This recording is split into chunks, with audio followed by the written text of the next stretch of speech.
सपा राष्ट्रीय अध्यक्ष अखिलेश संबल के सांसद से मिलने पहुंचे मुरादाबाद हॉस्पिटल। सपा राष्ट्रीय अध्यक्ष अखिलेश यादव मुरादाबाद अस्पताल में भर्ती संबल के सांसद डॉक्टर शफीकुर रहमान बर्क से मिलने और उनका हाल पूछा। वहीं समाजवादी पार्टी के राष्ट्रीय अध्यक्ष एवं यूपी के पूर्व सीएम अखिलेश यादव ने बुधवार को मुरादाबाद में संबल के सांसद डॉक्टर शफीकुर रहमान बर्क के स्वास्थ्य का हाल जानने कांठ रोड स्थित सिद्ध हॉस्पिटल में पहुंचे। वहां पहुंचने पर उनसे संबल सांसद डॉक्टर बर्क के पौत्र एवं कुंदरकी विधायक जियाउर रहमान बर्क ने हॉस्पिटल गेट पर मुलाकात की। इसके बाद अखिलेश यादव उनके साथ अस्पताल के आईसीयू में भर्ती संबल के सांसद डॉक्टर शफीकुर रहमान बर्क से मिले एवं स्वास्थ्य का हाल जाना और अखिलेश यादव 15 मिनट तक अंदर रहे, फिर बाद में बाहर निकल आए और हाल में चिकित्सकों एवं संबल सांसद के परिवार वालों से बात की। सपा सांसद का इलाज कर रहे चिकित्सकों से बातचीत कर उनके सेहत के बारे में विस्तार से जानकारी ली। इसके बाद उन्होंने सांसद के जल्द स्वास्थ्य होने की भी कामना की। इसके बाद उनका काफिला वापस सर्किट हाउस के लिए रवाना हुआ। समाजवादी पार्टी के राष्ट्रीय अध्यक्ष के आगमन को देखते हुए हॉस्पिटल के अंदर और बाहर सुरक्षा व्यवस्था काफी कड़ी कर दी गई थी। मुख्य प्रवेश द्वार से किसी को भी बिना अनुमति अंदर आने से रोका गया। इसको लेकर कई मरीजों एवं उनके परिवारजनों को परेशानी हुई। यहां तक कि सुरक्षा कर्मियों ने पार्टी के पदाधिकारियों को भी नहीं बख्शा।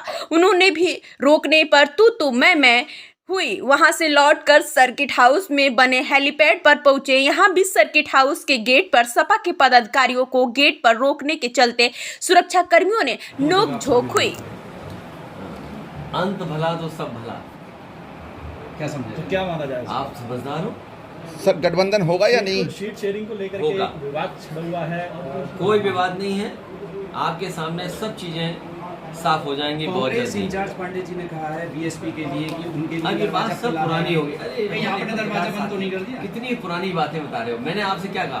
कितना अच्छा सवाल पूछो, कितना अच्छा जवाब दिया और उसी में से आप सब कुछ निकाल लो। आपकी पार्टी सर बदायूं का प्रत्याशी अंत भला तो सब भला। सर बदायूं का प्रत्याशी बदला है, धर्मेंद्र जी को हटाकर शिवपाल जी को लाए सर, वो इसकी कह रहे वजह हैं कि पीडीए को जो है बर्बाद कर दिया है, पीडीए में कुछ नहीं है।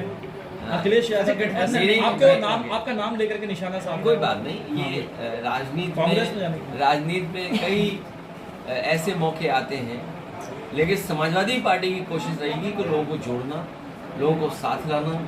अगर पार्टी में कहीं कुछ नहीं कभी दे पाए तो समय आने पर बहुत से लोगों को देने का काम पार्टी करेगी।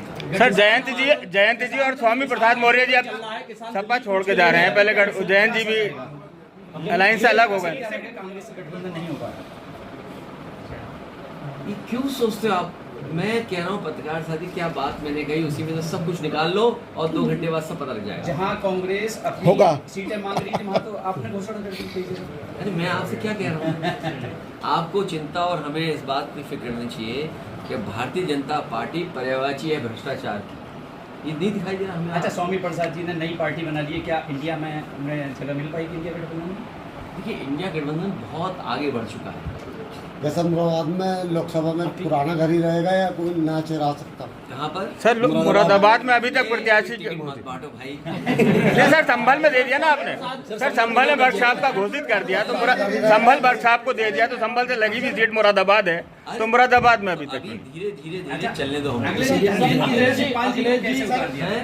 जी की जगह शिवपाल जी को। धर्मेंद्र भी लड़ेंगे, वो धर्मेंद्र भी लड़ेंगे, चाचा भी लड़ेंगे। सर ये उत्तराखंड में लागू किया गया है, उसके बारे में किस नजर से देखते हैं? ये उत्तराखंड में एक्सपेरिमेंट कर रही है बीजेपी जी, और बीजेपी नफरत का भी पर्यायवाची है, भ्रष्टाचार का तो है ही है।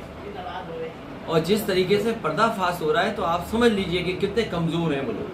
आपका सीट का जो किसान आंदोलन पे हो, नौजवान बेरोजगार घूम रहा हो, नौकरी के लिए जो परीक्षाएं हो रही सब लीक हो रही हो, उनके पास क्या रास्ता है? इसीलिए ध्यान हटाने के लिए सरकार जानबूझ करके इस तरह के कानून या इस तरह के फैसले ले रही है। इसलिए उत्तर प्रदेश के मतदाता और देश के मतदाता से अपील यही है कि भारतीय जनता पार्टी का सफाया हो, तभी संविधान बचेगा, तभी लोकतंत्र बचेगा, तभी हमारा बाबा साहब